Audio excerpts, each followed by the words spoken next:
You've made a budget before, maybe 3 of them this year alone. You opened a spreadsheet or an app and you promised yourself this time would be different. It wasn't, and the reason has almost nothing to do with willpower. Here's what actually happens. Your brain isn't built to track 40 different spending categories in real time. It's built to make fast decisions with limited information. When you sit down to build a detailed budget, you're asking a system designed for quick judgment to suddenly behave like an accountant. It can't hold that pace for long. Within days, the tracking slips, the categories blur, and you quietly stop opening the app. Economist Richard Thaler spent decades studying this exact failure.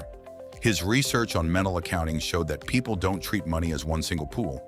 Instead, you split it into separate mental buckets: rent money, fund money, savings money, even when it's sitting in the same account.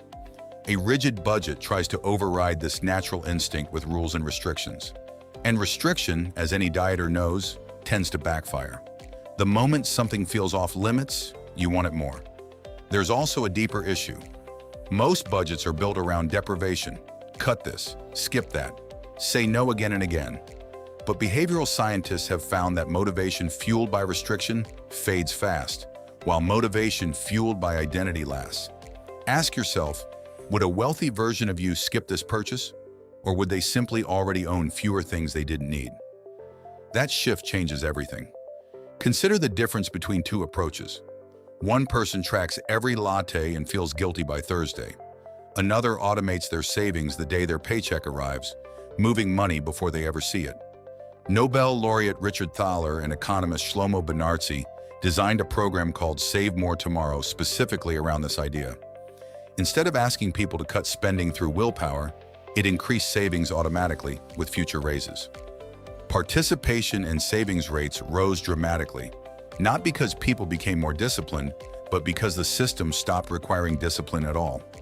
This is the real insight. Budgets fail when they depend on you remembering, resisting, and recalculating every single day. Systems succeed when they remove the decision entirely. A grocery list built before you're hungry works better than willpower in the cereal aisle. An automatic transfer on payday works better than a promise to save what's left over. And what's left over, for most people, is nothing. So the next time a budget falls apart by week 2, don't blame your discipline. Blame the design. The goal was never to become a person who never wants anything.